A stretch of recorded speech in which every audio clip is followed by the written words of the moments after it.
going. So we like to do 3 draws.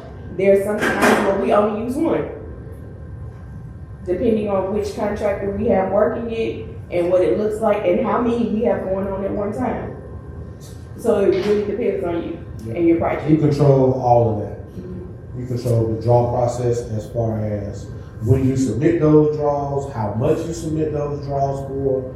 You control that process. You and your contractor work together on that.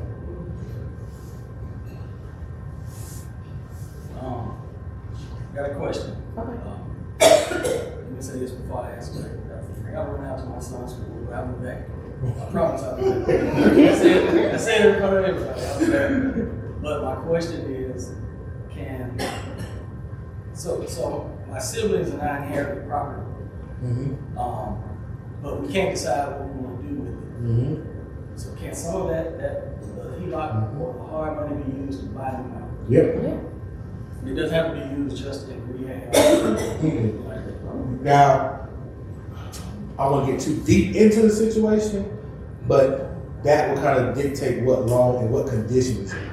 So if it's not in the best of conditions, you might have to get a loan to where you buy them out and get rehab money. So can you buy them out overall? Yes. You can use hard money for it. So you can use hard money. And what happened in a nutshell is all of you all who own the property will basically either sell that property to An LLC. LLC, and then that LLC is buying the property. So at that point, you're just buying them out like that. And you would tell them up front, hey, I am a part of this inheritance group, but I am taking over the property, and they'll understand. But that hard money would definitely work in that situation. I see you, Mimi.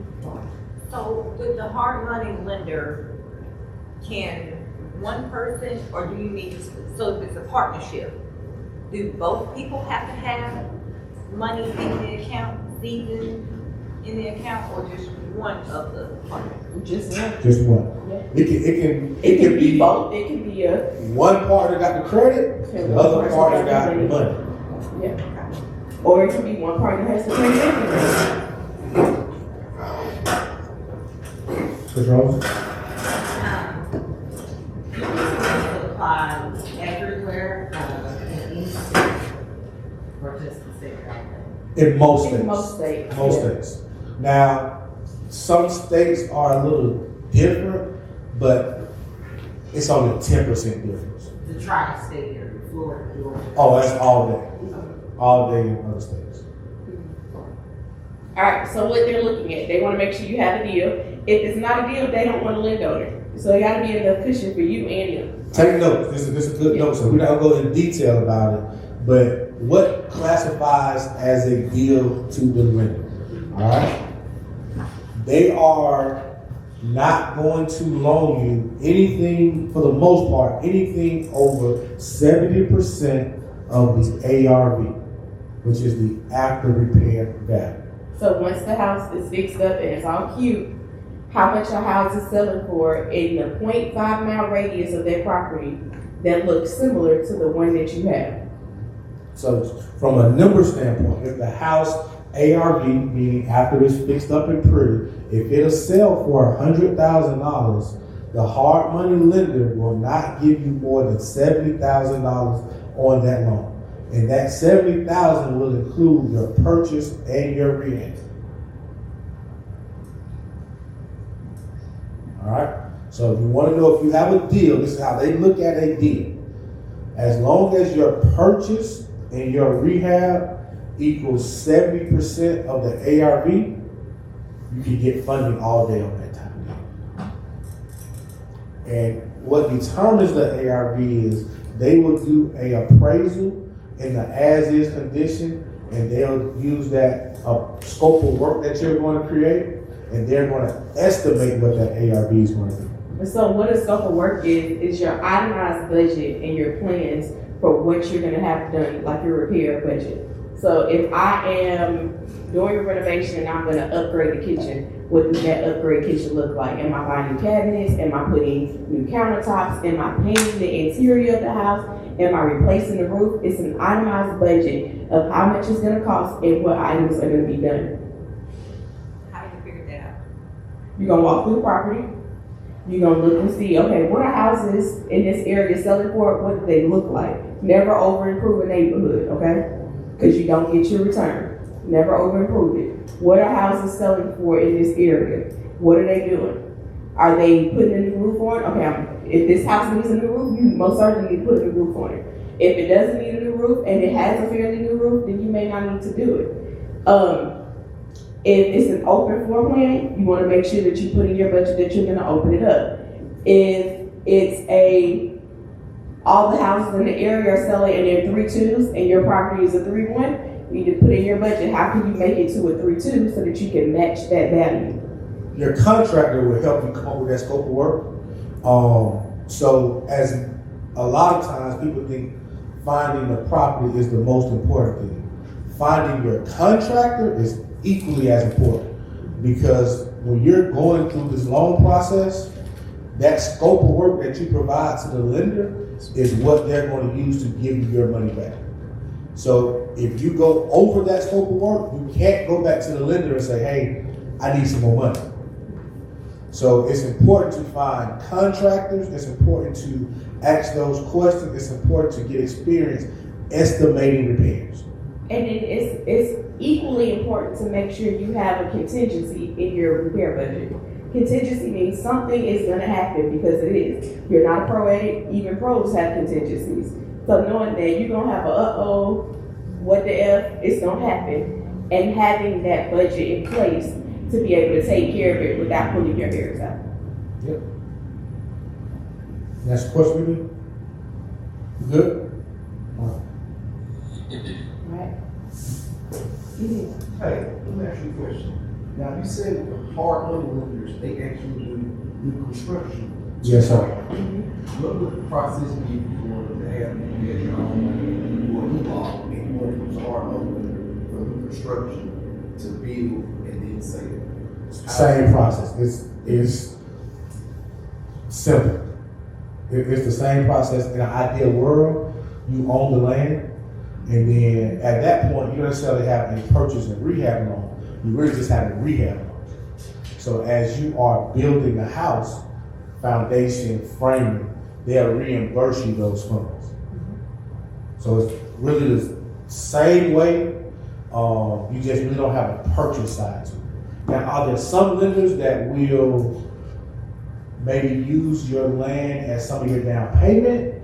Yes. But it's not a lot of them. They still want you to have skin in the game. They want you to have some money in the game. That's what makes them feel comfortable lending to you. Yes, you own the land, but at the same time, are you financially investing in this project?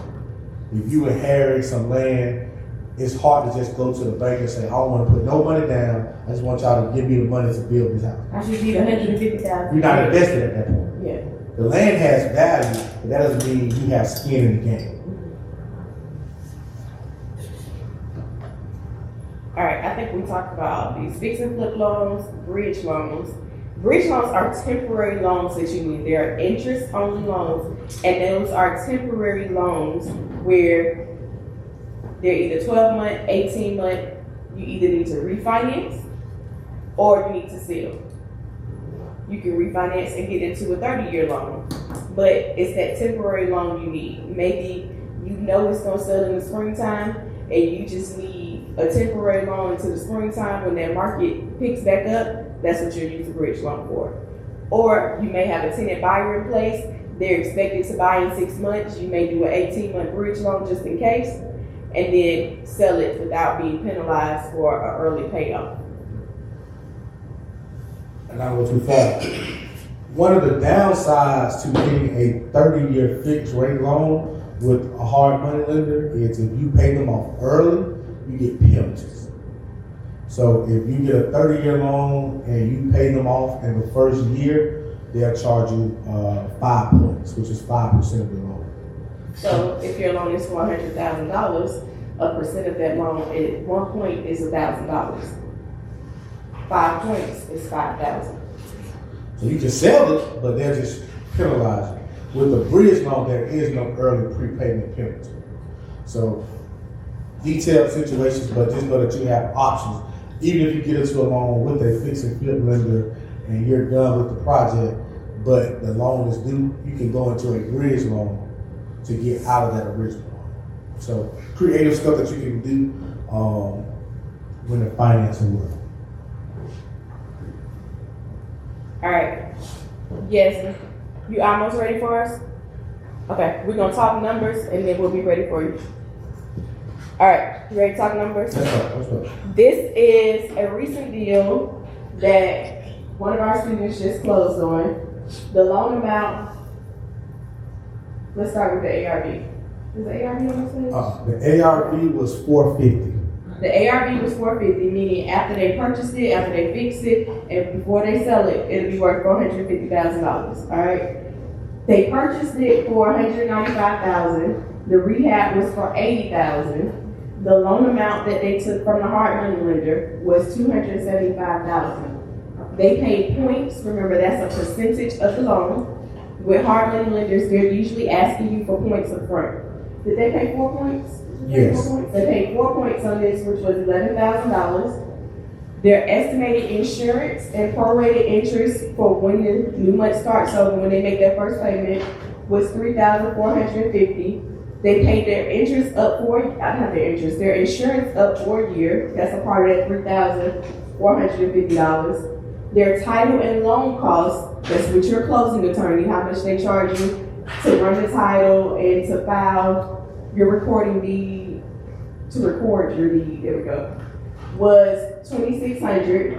Their monthly interest payments while they're doing this loan is for $2,979.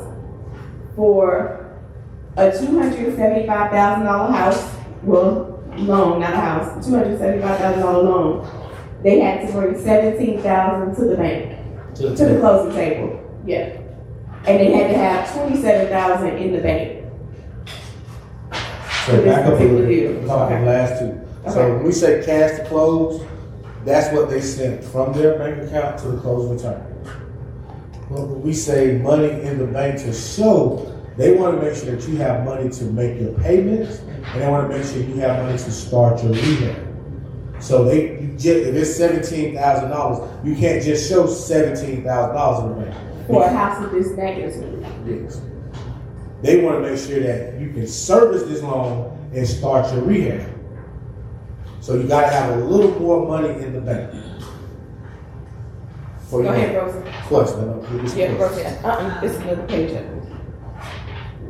Based on the fact that we can tell this is a large project, is it a requirement when attempting to receive a loan for a larger project? Is it requirement it's the same? Is it used the same? Most of the time, it's going to be more money.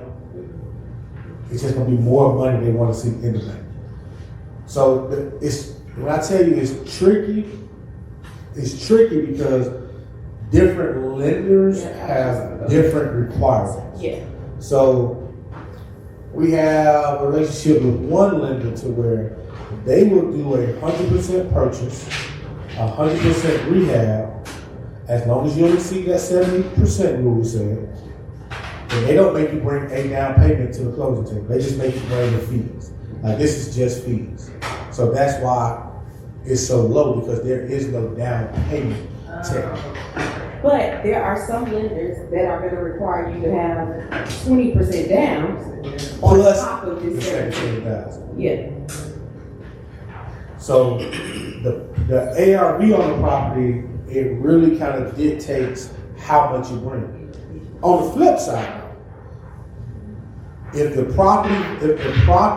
loan is less than $100,000, those lenders are going to require you to bring more money to the table, because they're not going to do 100%.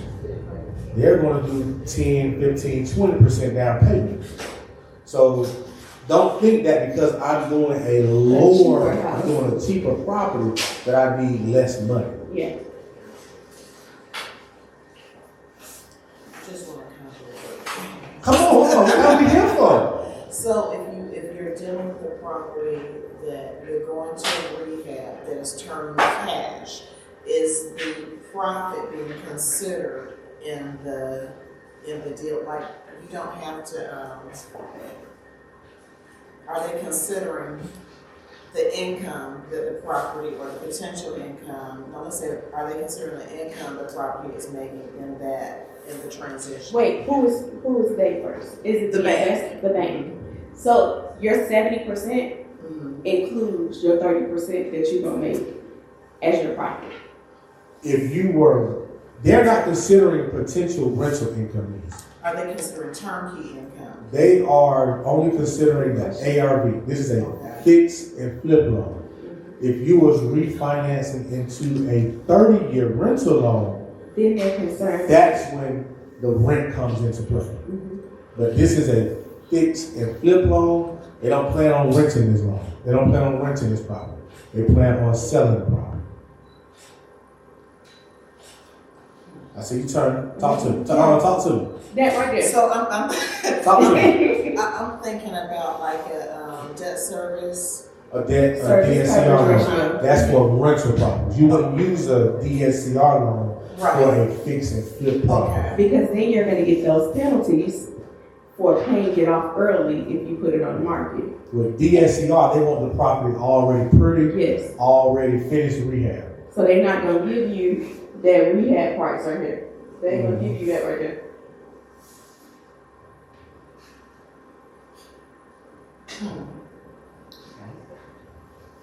So the cash to close and money in the bank, are they in addition to one another, or the So, the Of cash to this close 27 comes that's in the bank, 17 of that is coming to the closing table. Yes. So in this situation, they say at least have $10,000 in the bank after your closing costs. So you don't got to have 17 and 27. Just got to have the 27. Good question, man.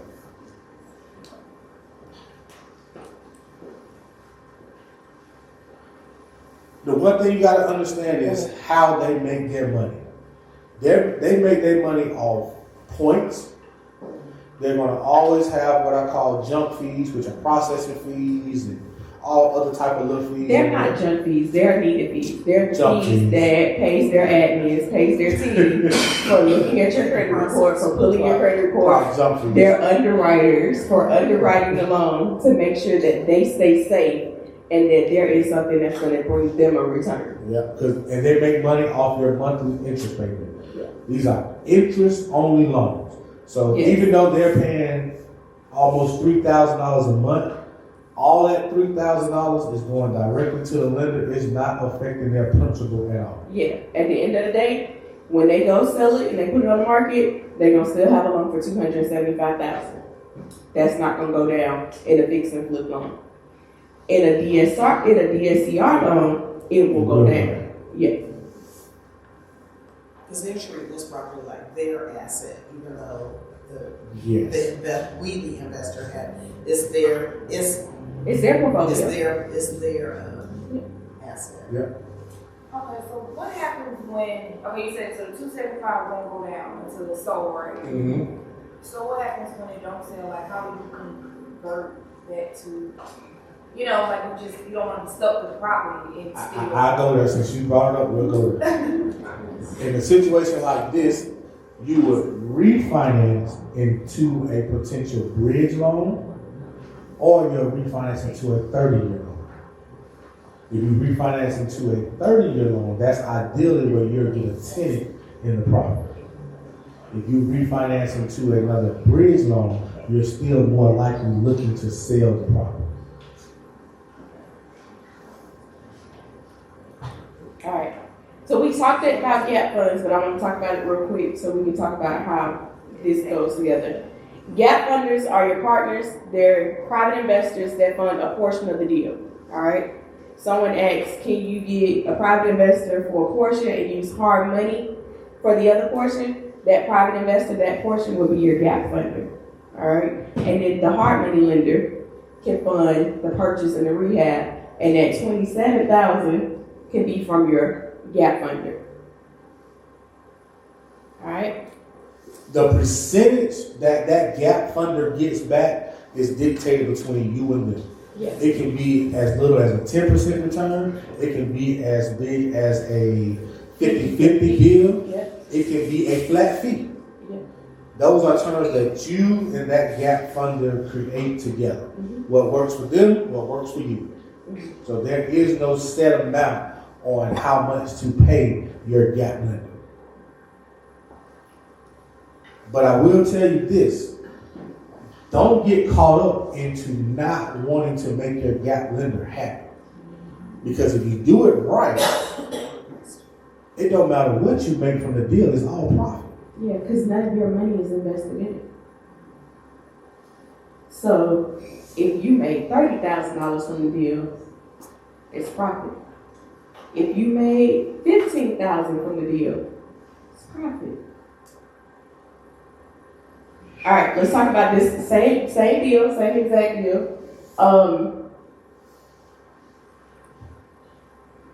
The gap investment on this one was the gap, instead of investing 27, they went ahead and invested $34,924, and that compensated the money to start the rehab and the money for the 6 months of interest payments. 6 months of interest payments for this loan would be $17,874.